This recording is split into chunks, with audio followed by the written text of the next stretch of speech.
Hey guys, it's Will, and I'm here at the mushroom house at the farm. And I got to be honest with you right up front, there's no way to make this video without it sounding like an I told you so video. And I apologize for that ahead of time, but the truth is it's got to be told. Many of you remember before the election, I did several videos where I tried to speak to rural America, particularly farmers and ranchers, to talk to them about the ramifications of a second term for Donald Trump. And in several of those videos, I talked about the fact that if we were to elect Donald Trump and he were to impose a second round of tariffs on China, the results would be devastating. And if you think hard about it, you'll remember what we talked about. Number one, we talked about the fact that China wasn't prepared for the tariffs in the first Trump administration. They had a disease going through their hog population. They didn't have good stocks of row crops, so they were caught off guard. And they had to continue to buy some American pork and some American row crop products in order to survive the tariffs, especially the time of C-19. But we also talked about what's happened since then. The Chinese no longer have a disease going through their pork population, and they're well stocked in pork. And in addition to that, they've reached out to South America and made best friends with the governments of Brazil and Argentina. And they are importing a lot of wheat and corn and soybeans from South America, to the point where Brazil, which used to supply China with only 13% of their row crops, is now supplying them with over 43% of their row crops. And that relationship is just getting cozier and cozier. And we talked about the fact that if we were to impose another round of tariffs on China, it would be devastating for row crop farmers, because since China is more prepared, not only would they be less likely to continue to buy row crops from Americans and from American farmers, they would also impose reciprocal tariffs of their own that would be devastating for row crop farmers in America.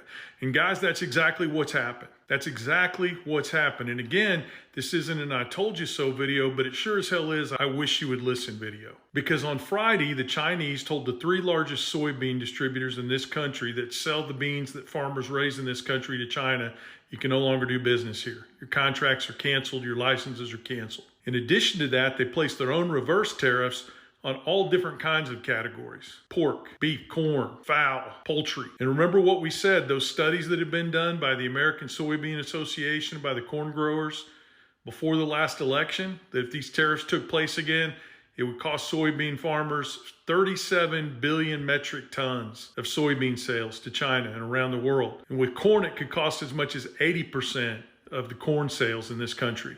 And here we go. Top three soybean sales companies in this country, their licenses to sell to China have been canceled. Chinese are saying, we don't want your beans anymore. And now we face the same thing, the same threat that we warned would happen before the last election, happening now to corn as well. And we're talking billions of dollars worth of corn sales. There's no way a paltry $526 million ethanol fuel program sponsored by the Trump administration in Iowa is going to make up for the billions of dollars in lost corn sales we are going to have because of these tariffs. And look at what happened today. I got up this morning, and while I was drinking my coffee up here at the farm, I listened to TikTok after TikTok of Trump supporters saying, well, he proved it today. The market's up 700 points. We're getting back all these gains. All these countries are coming to the table. And then what did we learn? When they asked the White House, you're claiming China wants to make a deal. Have you talked to China? No, we haven't. Have they said what kind of a deal they want? No, they haven't. Well, you're claiming South Korea wants a deal. Have you talked to them? Yes, we have. Have they talked about what kind of a deal they want? No, they haven't. And the truth of the matter is the market saw bullshit. And then what did the White House do?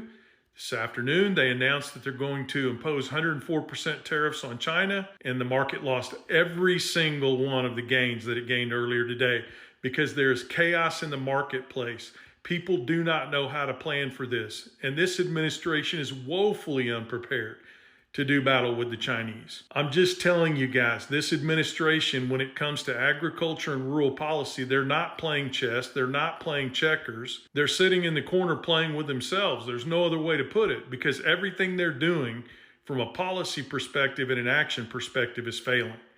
And now the chickens are coming home to roost. Why am I making this video? It's not to say I told you so, it's to say get off your butts. Republicans and independents and Democrats, all three of you. But I know the Democrats are doing the hard work. Get off your butts and make those calls to those Republican policyholders those Republican office holders, those Republican politicians, and tell them to take back their power on these tariffs so that they can stop what's happening. There's no positive trend going on here, guys. I'm telling you right now, read the markets. Go out there and read the data from these conservative agricultural organizations that have no love for Democratic politicians that are telling us that shit is going south in a hurry. Farmers have already taken out their loans. They've already put a lot of their crops in the ground. If there are no sales and there are no subsidies, it will be too late for small farmers and ranchers. So get up, Republicans. You Republican farmers, get up and make those calls. Don't allow your cattlemen organizations to speak for you. Don't allow the Farm Bureau to speak for you. You make the calls yourselves to these politicians that you voted for and tell them you expect them to take their power over these tariffs back and to stop this freight train before it goes off the cliff. Because left to their own devices, this administration is not going to stop it. That's your call to action. Will you heed it?